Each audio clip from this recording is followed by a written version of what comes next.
Bonjour à tous les amis, j'espère que vous allez bien. On se retrouve pour une nouvelle revue de la semaine. Alors juste avant de commencer cette revue, je tiens à signaler pour expliquer en fait le retard pour la revue. Donc comme vous le savez, je l'ai posté sur plusieurs plateformes. Donc j'ai eu un accident vendredi soir en rentrant du travail. Voilà, ça a été assez compliqué. Mais bon, je tiens vraiment à remercier tout le monde pour tous vos beaux messages très sympathiques, avec beaucoup de compassion, c'était vraiment très gentil et très apprécié. Je tiens aussi à remercier donc pour les dons, comme d'habitude, Tipeee, Odyssée, donc Véro, Gwen, Carolie, Aurore. Franchement, merci beaucoup, ça nous aide grandement donc, dans notre travail. Et puis, comme à l'habitude, un grand merci à l'équipe des chercheurs d'or. Et c'est parti pour la revue de la semaine.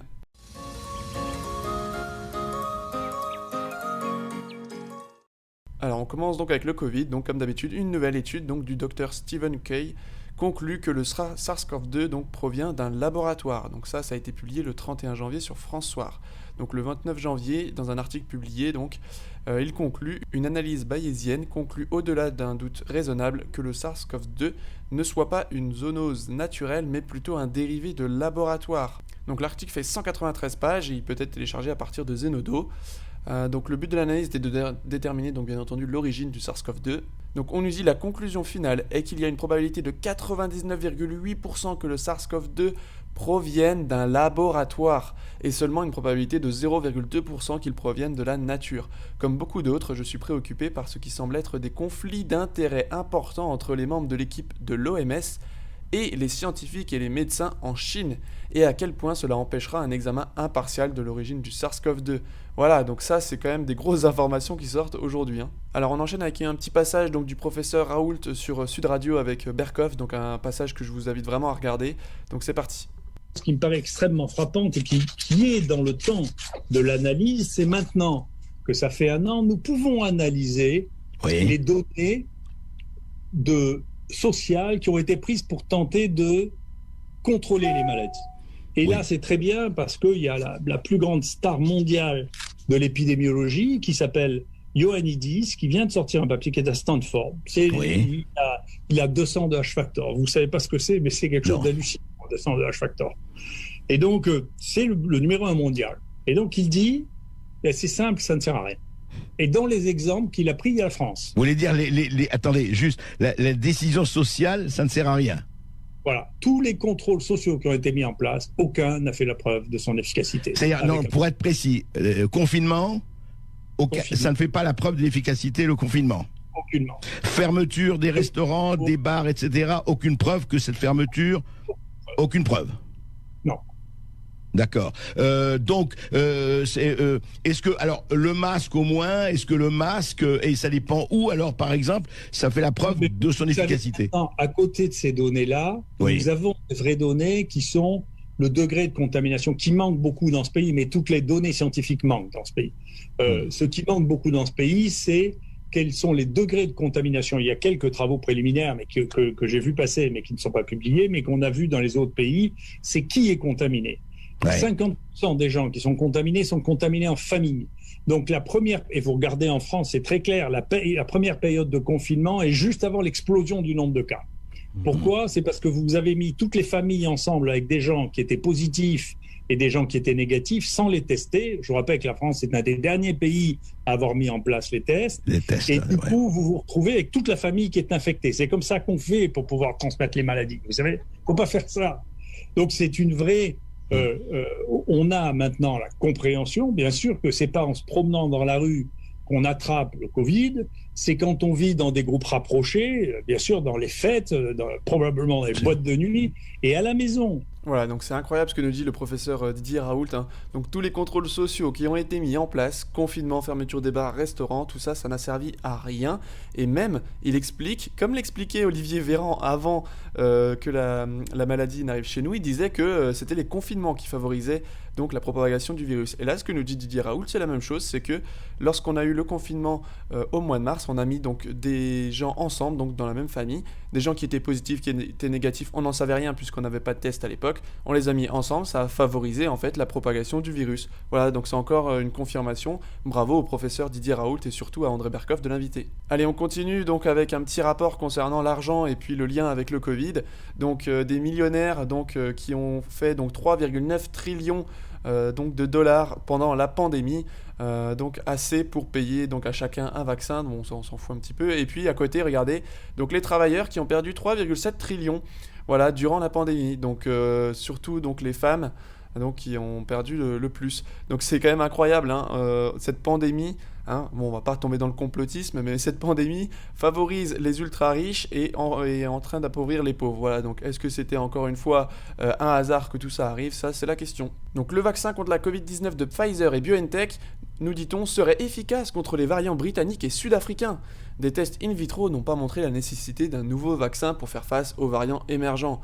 Comme c'est magique. Donc le vaccin qu'ils ont créé en 8 mois au lieu de 8 ans, et ben en fait c'est magique en plus, il est super efficace même si le virus mute.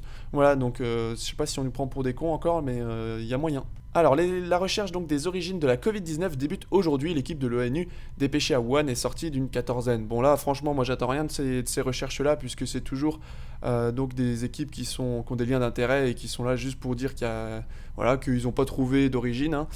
Mais bon, vu ce que je vous ai déjà montré, on a déjà beaucoup d'informations qui nous poussent à penser que c'était bien quelque chose qui est sorti d'un laboratoire. Alors, le vaccin du groupe britannique AstraZeneca contre la Covid-19 n'est recommandé que pour les moins de 65 ans uniquement, affirment des experts allemands. Alors ça, c'est quand même incroyable, parce que nous, en France, on est en train de vacciner les personnes à risque et les personnes de plus de 65 ans.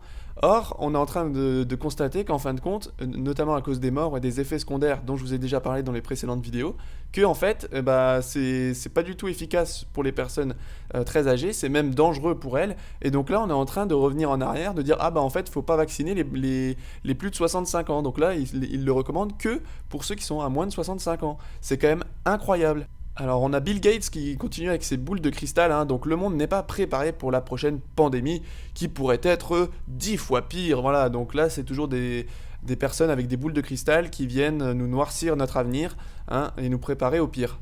On continue, donc l'OMS admet enfin que le test Covid-19 PCR a un problème. Oh, c'est vrai, il y a un problème pour le test PCR, ah bah dis donc.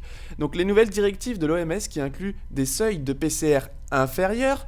Donc pour ceux qui ne connaissent pas tous ces données techniques, je vous invite à aller voir Silvano Trotta, il en a très bien parlé, et notamment dans le documentaire Hold Up, qui montrait en fait que durant la période où la France était en explosion de cas, nous on a des tests d'amplification de la PCR qui vont jusqu'à 40, voire peut-être plus.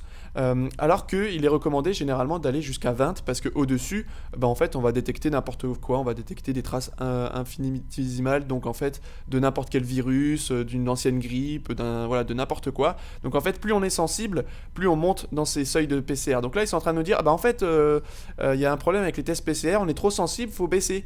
Ils nous disent ça quand même des années après que nous, on l'ait déjà dit et que des lanceurs d'alerte l'aient déjà dit. C'est quand même incroyable, l'OMS, qui est censé être donc l'Organisation mondiale de la santé qui connaît tout, hein, en fait on se rend compte que des lanceurs d'alerte qui n'y connaissaient rien en médecine à la base, en fait avaient raison des mois, voire des années avant eux, donc c'est quand même incroyable. L'Organisation mondiale de la santé, c'est une grosse blague. Donc ils nous disent qu'ils vont maintenant garantir que en fait, le nombre de cas va chuter du Covid automatiquement de façon spectaculaire dans le monde. Voilà, c'est exactement ce qu'on disait. Les tests PCR sont beaucoup trop sensibles, il y a beaucoup trop de faux positifs, et comme il n'y avait pas beaucoup de morts, en fait, ils nous ont balancé un virus avec beaucoup de cas. Voilà, ils ont augmenté le nombre de cas.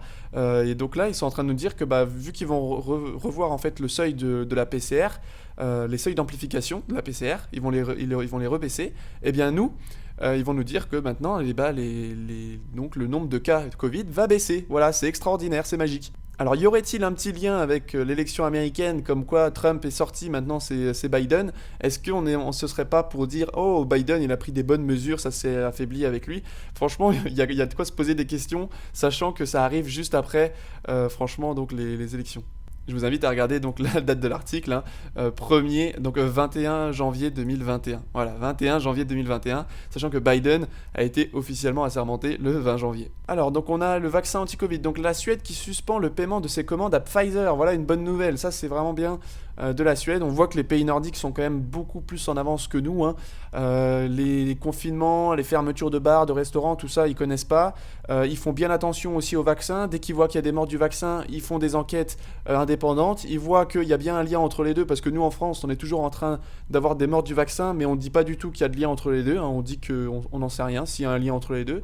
Donc eux, ils font vraiment le bon boulot, ils donnent vraiment l'exemple, ils mettent le ton dans cette pandémie, et il faut vraiment regarder vers ces pays nordiques, parce que eux, ils font vraiment du bon travail. Allez, un infectiologue américain qui conseille de porter, attention, 2 masques à la fois pour éviter la propagation du virus. Voilà, il l'a annoncé donc sur la chaîne NBC aux États-Unis que le port de 2 masques pouvait être plus efficace pour endiguer la propagation du coronavirus. On sait déjà que le masque laisse passer les virus, c'est écrit sur la boîte, et le virus est trop petit, donc il passe donc dans les masques. Et là, on est en train de nous dire, en fait, si vous en avez 2, c'est encore mieux. Alors peut-être que à la fin, dans 3-4 ans, on se baladera avec 6 masques autour de nous, peut-être même une combinaison ou une petite bulle autour de nous, peut-être que ça fonctionnera. Voilà, encore pour une maladie qui tue 0,05% des gens, on ne fait que de parler du nombre de cas parce que y a que ça qui fait peur, et là on va en train de nous dire que finalement les tests PCR c'était pas bon et qu'on va baisser, donc il va y avoir une diminution du nombre de cas. Voilà, donc bientôt retour à la vie normale, je l'espère. Allez, on continue avec Alexandra Henriot-Côte, donc qui était passée sur Hold Up. Donc elle nous dit, donc si vous êtes en Norvège, Corée du Sud, Sénégal ou Singapour, en fait vous avez une mortalité 10 fois moins importante par million d'habitants qu'en France. Une différence qui pourrait tenir à la prévention ciblée sur le lavage des mains. Le lavage des mains, pas le confinement. Pas la fermeture des bars, des restaurants, des salles de cinéma, des choses comme ça, ou du couvre-feu. Non, du lavage des mains. Et si vous vous rappelez bien, au tout début de la pandémie, on avait les experts et on avait aussi Trump qui insistait sur le fait de juste se laver les mains pour ce coronavirus. Rien que le fait de se laver les mains, ça permettait donc de réduire la propagation du virus. Voilà. Alors il y a un article, donc effet bénéfique de la vitamine D dans la Covid, quelles sont les données? Voilà, donc là on va avoir quelques petites informations, on en a déjà parlé, mais encore des articles qui viennent étayer ce qu'on dit.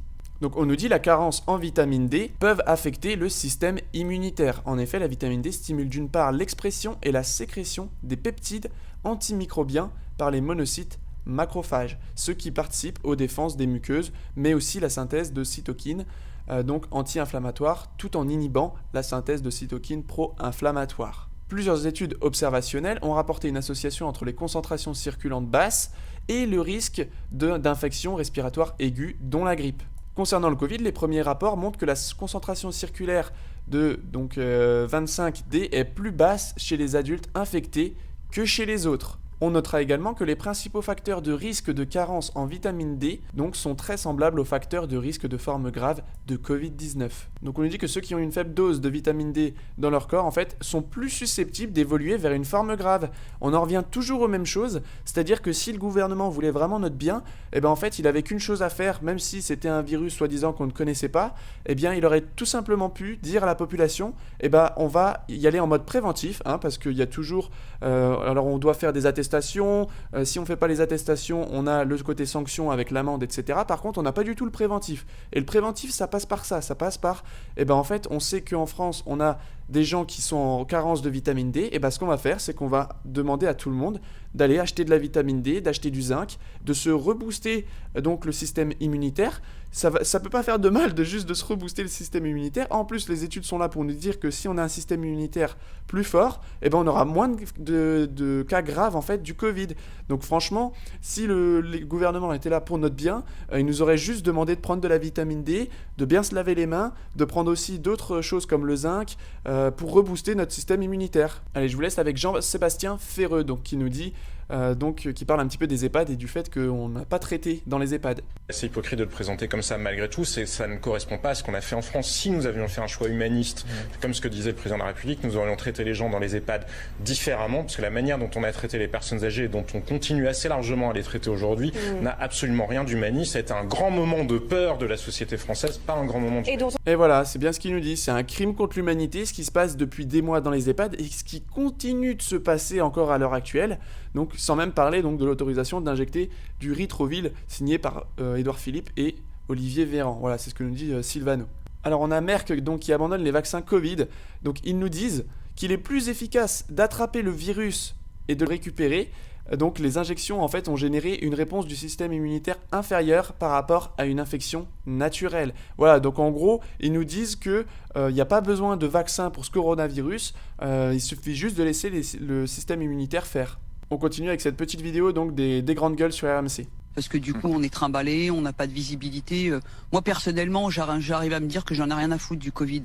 En fait, je m'en fous. Il y a tellement de gens malades, il y a tellement de gens qui vont mal, il y a tellement de casse sociale, il y a tellement autour de moi les troubles mentaux, psychiques, de déprime, de gens qui mangent plus, de gens qui sortent plus, de gens isolés, mais je les compte plus, des gens qui allaient très bien, des gens qui avaient des vies sociales, des gens qui avaient des boulots, que j'arrive à me dire que je connais plus de gens comme ça autour de moi que de gens malades du Covid. C'est quoi? C'est 30 000 personnes de mortes du Covid? C'est combien? C'est 5 millions de gens sur le carreau?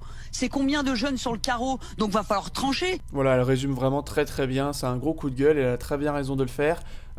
Personnellement, je connais beaucoup plus de gens donc qui en fait ont des conséquences, qui ont des problèmes dans leur vie dus aux conséquences des mesures du Covid, plutôt que des personnes dans mon entourage qui ont eu le Covid ou qui en sont morts ou qui ont eu des cas graves. En fait, j'en connais aucun. Par contre, là, rien que là, ce week-end, je peux vous dire, j'ai rencontré 2 personnes âgées qui me racontaient, franchement, moi j'avais envie de pleurer parce que c'est 2 personnes âgées qui ne voient même plus leurs enfants parce qu'en fait, leurs enfants, ils ont peur donc de leur refiler le Covid. Du coup, ils ne les invitent plus jamais. Même avec le masque, même tout ça, ils veulent plus les inviter, ils ne les voient plus du tout. Juste parce qu'ils ont peur de leur donner le Covid. Voilà, donc enfin, on est en train de venir sur des choses abominables, et cette dame, elle a tout à fait raison de se battre contre ça. Allez, on continue avec Monsieur Vaccin. C'est que les données qui viennent d'être publiées en Israël, comme vous savez, Israël a été extrêmement actif dans le développement de la vaccination, et donc ils ont montré que chez les sujets âgés de plus de 60 ans, ce qui est relativement pertinent par rapport aux personnes dont on parle, dont on souhaite assurer au plus vite la vaccination en France, la protection contre la maladie, contre la survenue d'un Covid, dans la période qui est comprise entre l'administration de la première dose et de la seconde dose, donc c'est celle qui serait allongée en cas d'espacement, n'est que de 33%. Voilà, 33%. Voilà, 33%. Voilà, donc on est très loin des chiffres qui ont été annoncés par le passé pour les vaccins. Donc voilà, on a un cas avec Israël qui vaccine beaucoup. Et voilà, donc on a enfin les vrais chiffres. Et on se rend compte que tout ça encore, c'était de la manipulation. Voilà, on nous a balancé des gros chiffres en nous disant c'est bon, c'est un vaccin qui marche. Et en fin de compte, c'est pas du tout le cas. Alors, article de Mediapart. Donc, Covid-19, y a-t-il un lien entre les essais d'AstraZeneca et les variants? Alors, on y vient. Donc, les coïncidences entre les essais du vaccin d'Oxford, AstraZeneca et l'apparition de variants sont nombreuses. Tout d'abord géographiques, chronologiques et génétiques. Alors que l'UE s'apprête à valider l'utilisation du vaccin, une alerte est lancée pour exiger une enquête. D'autres voies thérapeutiques immédiatement disponibles et scientifiquement évaluées doivent être également prises en considération. On est totalement d'accord. Donc en fait, on se rend compte qu'il y a des coïncidences clairement donc géographiques. Alors on va pas toutes les faire, mais en tout cas géographiques, on va s'intéresser à ça, puisque en fin de compte, on se rend compte que il y a eu des variants préoccupants qui ont été détectés au Royaume-Uni, en Afrique du Sud, au Brésil, à Columbus, donc dans l'Ohio, aux États-Unis. Et regardez, ça c'est la carte. Donc ça c'est la carte avec les lieux d'apparition des variants, comme ce que je viens de vous dire. Afrique du Sud, Royaume-Uni, Brésil, Ohio. Et voilà les bases des essais AstraZeneca les plus proches de l'apparition des variants. Sud avec le Cap, l'Ohio, le Brésil. Donc là, il y a quand même des choses assez troublantes, notamment au niveau géographique. J'ai pas le temps de détailler l'article, mais je vous invite à aller le voir. Mais en tout cas, on a des coïncidences qui sont géographiques, comme je viens de vous le montrer, mais on a aussi chronologiques et génétiques. Donc, est-ce qu'il y a un lien entre les essais d'AstraZeneca et les variants? En fait, la question, c'est est-ce qu'on est en train de créer volontairement des variants? Donc pour, encore une fois, justifier des mesures sanitaires comme des confinements, aussi pour continuer avec la vaccination, et bien là, franchement, la question se pose vraiment.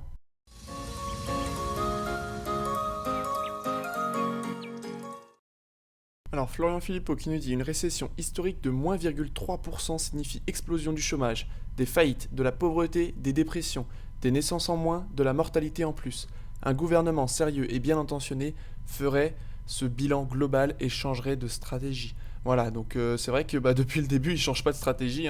On est en train donc de sacrifier l'économie française, de sacrifier les restaurateurs, les barman, les gérants de salles, etc. Tout le milieu de la culture juste pour le Covid. Donc on a Médiavenir qui nous annonçait donc le 28 janvier qu'Emmanuel Macron pourrait annoncer donc le confinement le dimanche soir, donc le dimanche du 31 janvier, selon les informations de BFM TV. Et on va essayer de voir pourquoi ça n'a pas été le cas. Donc sondage de CNews, accepteriez-vous donc la décision d'un 3e confinement? Donc sur un sondage donc, de 3619 votes, eh bien c'est le non qui l'emporte avec 56,7%. Spoutnik France en parle aussi, les Français sont de plus en plus nombreux à s'opposer à un 3e confinement selon un récent sondage. Voilà, donc selon moi, il y avait dans les plans donc, de balancer encore un nouveau confinement, mais là en fait on est en train de se rendre compte que la population française commence à changer de plus en plus d'opinion. Le premier confinement, il est passé très facilement parce que les gens n'étaient pas au courant de ce qui se passait. Le deuxième a été un peu plus compliqué, mais le fait qu'il soit un peu en mode hybride, du coup, on l'a quand même accepté. Mais là, on est en train de se rendre compte qu'on est en train de sacrifier tous les restaurateurs, etc. pour rien. Et donc là, le 3e confinement va être de plus en plus compliqué à mettre en place pour le gouvernement. Donc continuons de partager l'information. On est plus nombreux, on est unis. Et on peut vraiment gagner cette guerre de l'information à essayer de réveiller un maximum de gens. En tout cas, ça c'est des bonnes nouvelles, on est en train de faire plier le gouvernement sur plusieurs points. C'est pas terminé, il faut continuer à se battre, mais voilà, soyez conscients donc de l'impact qu'on peut avoir. Donc Médiavenir, les contaminations liées à la Covid-19 se font le plus en réunion familiale. Il y aurait plus de contamination dans une voiture en covoiturage que dans les transports en commun d'après Olivier Véran. Voilà. Et puis ils font que de se contredire, parce qu'il y a quelques temps on nous a dit qu'il fallait plus du tout parler même dans les transports en commun, mais alors on nous explique que du coup c'est pas dangereux dans les transports en commun, mais il faut plus parler. Voilà, donc là on voit un peu la logique. Mais oui, bien sûr qu'il peut y avoir des contaminations dans le cercle familial, etc. Mais qu'en est-il des transports en commun? Enfin, si on nous dit qu'on a plus de chances d'attraper le Covid quand on est chez nous que quand on est dans les transports en commun avec du monde partout, et qu'on nous dit en plus qu'il ne faut plus parler dans les transports en commun, là c'est vraiment qu'on se fout de notre gueule. Alors on a le Sénat aussi qui a voté donc ce mercredi le prolongement de l'état d'urgence sanitaire jusqu'au 3 mai. Voilà, en espérant qu'on puisse essayer de réveiller un maximum de monde d'ici là pour pas qu'il soit encore une fois prolongé, surtout pendant l'été. Alors pédophilie et inceste au cœur du pouvoir, l'affaire Duhamel terrorise l'Elysée et Macron tremble. Eh ouais, donc un scandale qui pourrait fragiliser donc davantage l'Elysée au moment où Macron fait face à une véritable crise politico-sociale. Donc l'affaire Duhamel donc a connu ces dernières semaines un retentissement médiatique spectaculaire. Édouard Philippe, ex-premier ministre, est aussi préoccupé car un de ses proches est aussi sur la sellette. En effet, d'après une révélation donc par Le Monde du 25 janvier, l'Elysée est tétanisée car la bombe Duhamel qui explose en pleine crise sociale pourrait être un coup dur pour Macron en raison de ses liens étroits avec l'ex-président national des sciences politiques. Voilà. Avant de fêter la qualification d'Emmanuel Macron pour le second tour de l'élection présidentielle, donc il avait fait passer donc plusieurs notes aux candidats et participé à quelques meetings de la campagne. Voilà, donc il y a des liens entre les deux. Le média ira jusqu'à fouiller dans le passé politique de Duhamel. Et qu'est-ce qu'on y trouve? Qu'il a été l'une des pierres angulaires de la Macronie ces 2 dernières années. Bah voyons. Voilà, donc Duhamel prenait ouvertement la défense de Macron face aux attaques virulentes venant de la presse. Alors venant de la presse, honnêtement, ça c'est vraiment une blague quand on sait le nombre de revues de presse donc, qui se sont mis du côté de Macron. Le Monde ira jusqu'à révéler que Duhamel a été consulté par l'Elysée sur la première monture donc d'un plan de lutte en faveur de la laïcité. En 2018, il a été l'un des précieux conseillers de Macron en pleine affaire Benalla. Duhamel est aussi très proche de Nicole Belloubet, ancienne ministre de la Justice, avec lequel donc il déjeunait régulièrement d'ailleurs. Donc Duhamel, c'est le parrain de Thierry Solère qui est proche de Philippe et récemment nommé conseiller de Macron à l'Elysée. Duhamel a été propulsé à la tête de la FNSP par 2 proches de Philippe, à savoir Frédéric Millon, directeur de Sciences Po, et Marc Guillaume, proche de Jean Castex. Est-ce que vous vous rendez compte là, on a toute la fine équipe du gouvernement qui était en lien avec Duhamel. Donc là, l'affaire Duhamel, c'est vraiment le truc qu'il faut mettre sous le tapis pour le gouvernement avant que ça ne leur explose à la tronche. Donc franchement, il faut continuer d'en parler. Tout ce qui va sortir sur l'affaire Duhamel, il va falloir scruter, le relayer, le transmettre à un maximum de gens pour que les gens soient au courant, qu'ils soient obligés d'en parler et que ça a un impact sur eux. Donc on nous dit les liens entre Duhamel et la Macronie sont donc indéniables et le pouvoir est conscient que si l'ex-président de la FNSP tombe, des têtes pourraient aussi tomber, étant donné que beaucoup avaient été informés de ces odieuses pratiques. Et ben voilà, on a toutes les informations. Donc comme on l'a dit, avec l'affaire Duhamel, on en avait déjà parlé. Tous ceux qui le connaissaient en fait étaient au courant mais ne disaient rien. Et là on se rend compte qu'il était en contact avec donc, le gouvernement dans son ensemble. Donc là la question ça va être de savoir qui était au courant de ce que faisait Duhamel. À mon avis, beaucoup de monde, et donc ça montre aussi la face cachée de toutes ces personnes-là, et donc j'espère qu'il va y avoir des têtes qui vont tomber par la suite. Alors on enchaîne avec l'appel à la délation pour nos enfants, donc ça c'est François. Après la circulaire, vous savez, adressée aux chefs d'établissement de santé, révélée dans cette même minute de Ricardo la semaine dernière, voici les instructions qui ont été données aux enseignants, cette fois-ci, toujours en ligne. Elles sont absolument effarantes. Et cette circulaire intime l'ordre d'identifier les élèves en risque de dérive sectaire par changement de comportement provoqué par des influences familiales ou extérieures. 2. Sensibiliser les élèves au risque de discours dangereux avec de faux remèdes en lien avec la Covid. Je sais pas si vous vous rendez compte, hein. Sensibiliser les élèves comparé. Donc là, en fait, ils sont en train de nous dire que, voilà, là, ce qui est implicite, c'est en gros la chloroquine sert à rien d'en parler, il n'y a rien qui soigne le Covid, faut rester chez soi, faire le confinement. En gros, on est en train de dire, déjà, nous, on n'a pas le droit de penser différemment, on n'a pas le droit de regarder ce que font d'autres pays, d'essayer de trouver d'autres solutions que celles qu'on nous propose tout le temps, c'est-à-dire confinement, couvre-feu. Et là, on est en train de nous dire, maintenant qu'on a fait ça avec les adultes, on va le faire avec les enfants. À développer l'esprit critique des élèves pour mieux lutter contre la désinformation, les news, les rumeurs, les théories complotistes. Ça, c'est pour les élèves, mais bien sûr. Voilà, donc on vient sur le complotisme. Voilà, encore une fois, donc il faut développer l'esprit critique pour que les enfants n'aient pas accès à de la désinformation et qu'ils ne tombent pas dans le complotisme. Donc si on lit bien ça, ça veut dire que Internet et donc tout ce que nous on fait, c'est du complotisme, c'est de la désinformation. Par contre, les médias, tout ce qu'ils peuvent dire, sachant qu'ils ont déjà dit beaucoup de choses fausses aux informations, là par contre, ça faut l'écouter, quoi. Pour mieux remonter aux parents, une attention doit être portée aux élèves dont les responsables légaux, en l'occurrence les parents, adeptes de certaines idéologies ou de croyances, en gros vous et moi, sont réticents ou opposés aux recommandations faites en matière de santé publique, comme le contournement du confinement pour des rassemblements, le refus de traitement, d'examens médicaux ou encore de tests sanguins.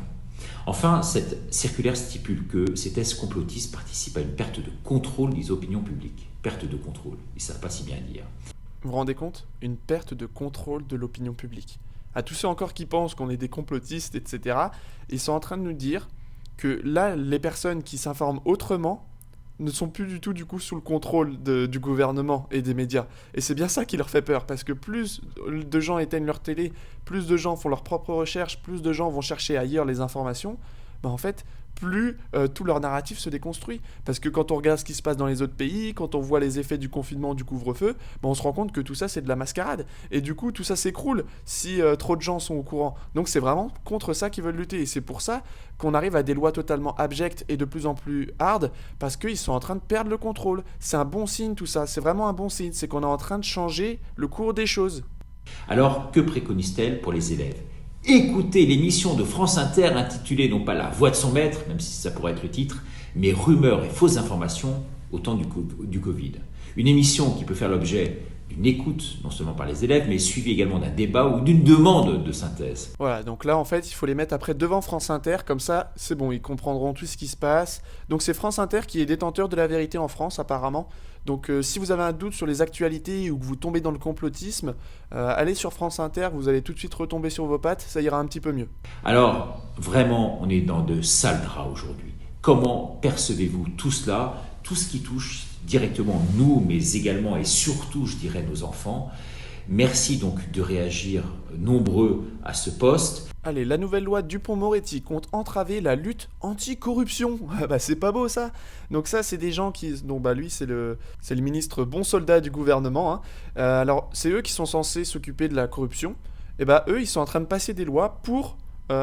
faire en fait entraver la lutte pour l'anticorruption. Voilà, donc eux ils sont juste là, c'est comme ce que j'ai toujours dit, eux ils sont juste là pour passer les lois pour qu'ils puissent être tranquilles, qu'ils puissent faire leurs affaires, leurs magouilles dans les règles de la loi, et ils sont pas du tout là pour aller chercher ceux qui font de la corruption parce que c'est eux en fait.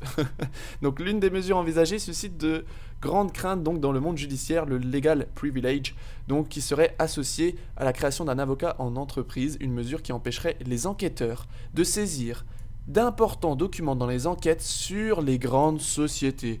C'est pas beau ça, ils sont en train de protéger tous leurs copains des grandes sociétés. Donc là, ce qu'ils sont en train de nous dire, ouvertement, c'est que les grandes sociétés sont coupables de corruption, eux, ils doivent avoir un lien entre eux, et donc du coup, ils vont passer des lois pour éviter qu'on puisse nous aller chercher, ou que des enquêteurs puissent aller chercher des documents qui pourraient prouver que ces sociétés sont en corruption. Est-ce que vous vous rendez compte ? C'est toujours pareil, s'ils n'ont rien à cacher, pourquoi faire cette loi ? Alors on a le restaurateur, donc le restaurant Poppies, donc dans le centre de Nice, qui a décidé de rester ouvert malgré les restrictions sanitaires. Le patron a fait circuler une tirelire aux clients afin de l'aider à payer les amendes. Bravo à lui.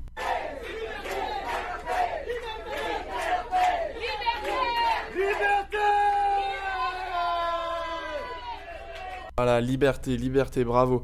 Donc le restaurateur malheureusement a été placé en garde à vue. C'était automatiquement ce qu'il attendait, hein. On s'y attendait dès qu'on avait vu l'information.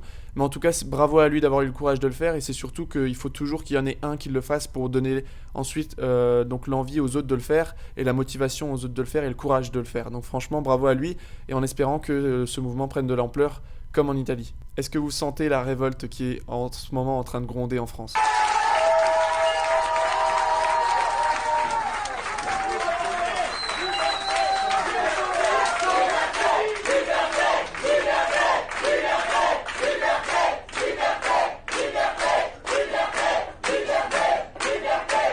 C'est pour ça qu'avec le troisième confinement, ils n'ont pas réussi à le faire passer, parce qu'on a une désobéissance civile qui est en train de prendre de l'ampleur un peu partout, et ils ont vraiment peur que ce qui s'est passé en Italie se passe en France aujourd'hui. Donc la question, c'est que lui, il a été mis en garde à vue, mais par contre, les participants au dîner illégal à l'Elysée en décembre, eux, ils n'ont pas été en garde à vue. Bayrou, qui a été aperçu aussi sans masque à l'aéroport, pareil. Donc on se rend compte que c'est toujours pareil. Hein, c'est pour les maîtres, il n'y a pas de problème. Par contre, pour nous, là, ça va pas du tout. Faut qu'on suive les règles. Donc via Santé publique France, donc l'âge médian au décès était de 85 ans et 92,5% des personnes avaient 65 ans et plus. Les hommes représentaient 54% de ces décès. Voilà, donc en fait, on est en train de faire porter des masques aux enfants à partir de 6 ans, peut-être bientôt maintenant avant, et puis à tout le monde, à tous les jeunes, à tous les adultes, etc.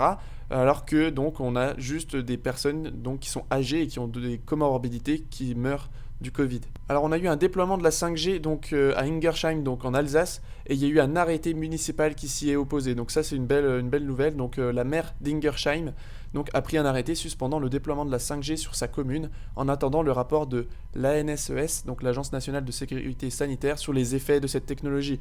Voilà, je veux dire, c'est tout bonnement la logique, hein, c'est vraiment simple.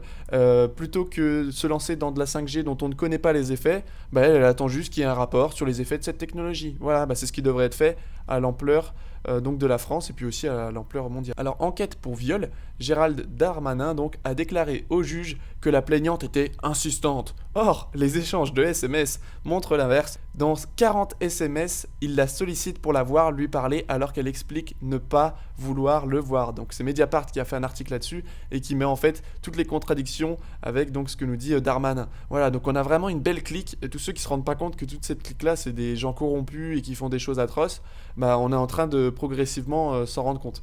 Et enfin, Bruno Le Maire donc, qui dit « Les restaurateurs qui ouvrent seront sanctionnés ». Voilà, donc quand on a peur d'un mouvement qui est en train de monter, eh ben, on va être de plus en plus autoritaire. On va dire « Si vous ouvrez, nous, on va ensuite prendre des mesures qui vont vous faire très très mal ». Or, les mesures qui font très très mal, c'est la fermeture des restaurants et des bars depuis des mois.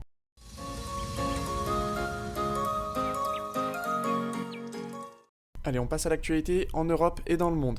Donc on enchaîne donc avec l'Autriche. Donc 10 000 personnes dont des néo-nazis, manifestent contre le confinement. Voilà, ça c'est du jugement, c'est très impartial de la part de BFM TV. Grâce à ce genre d'article, les gens peuvent lire et se faire leur propre opinion.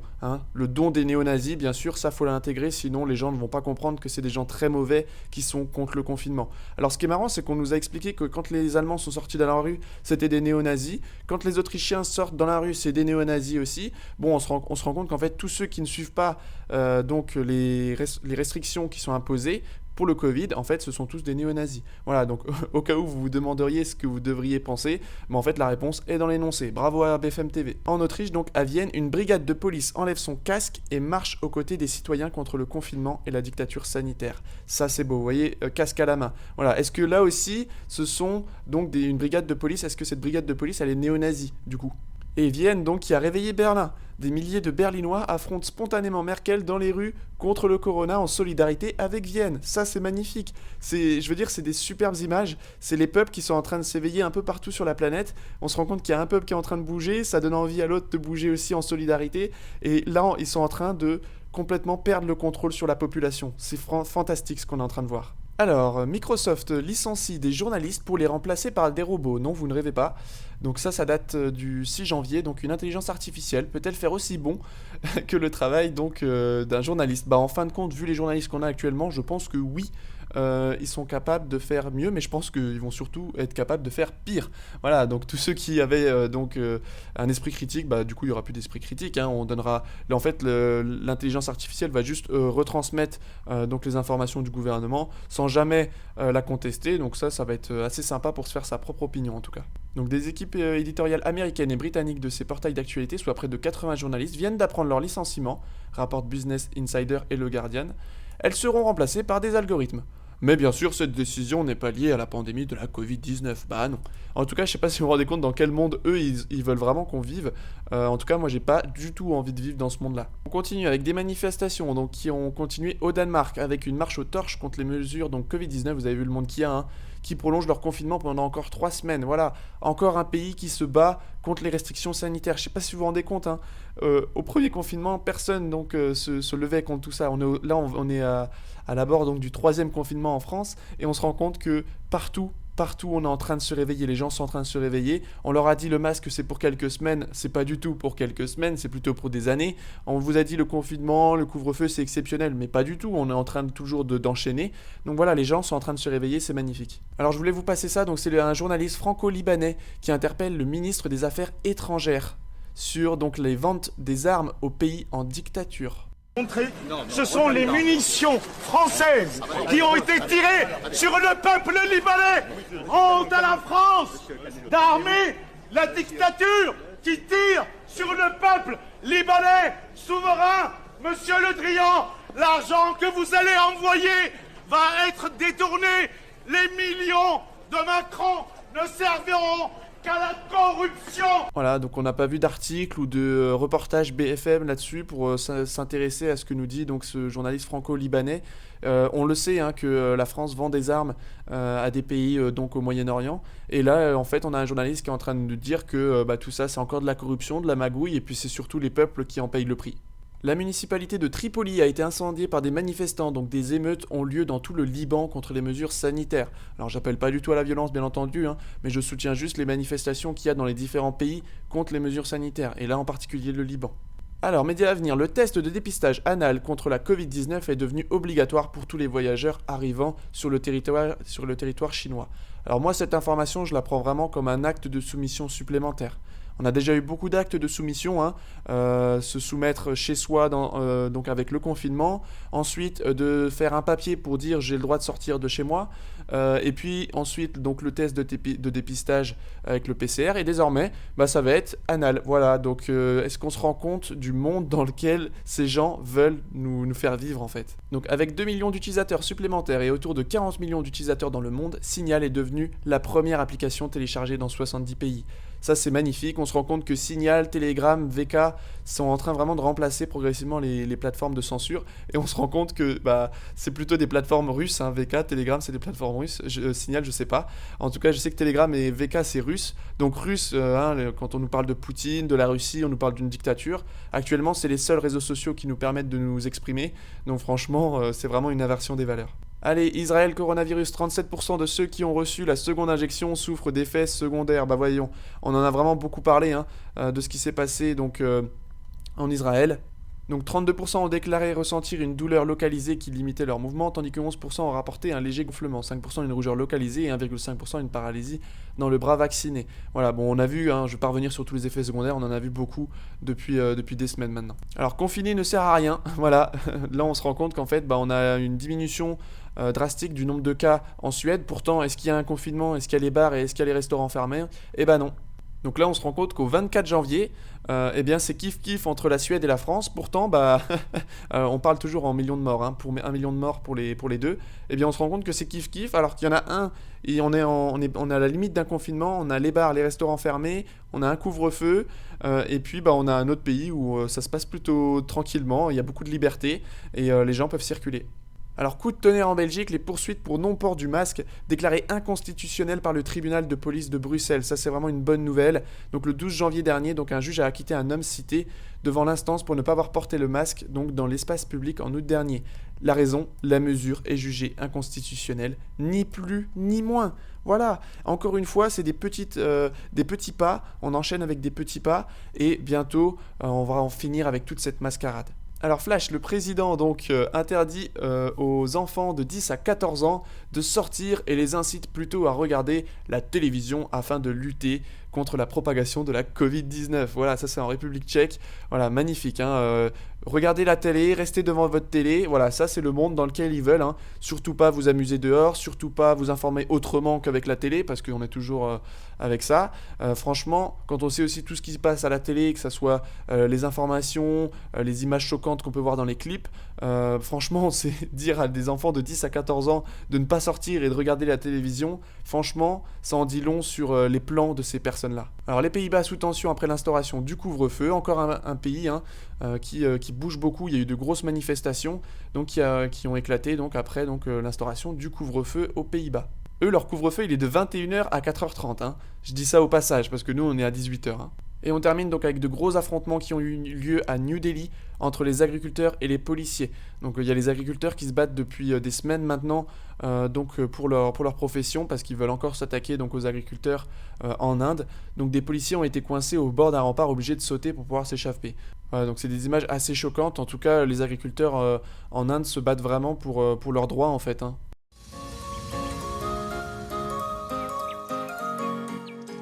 Allez, on termine avec les informations américaines. Alors j'en ai un petit peu moins ces temps-ci, c'est un petit peu plus calme aux États-Unis. En tout cas, je pense que ça va rebouger d'ici quelques semaines, mais pour le moment c'est un petit peu plus calme.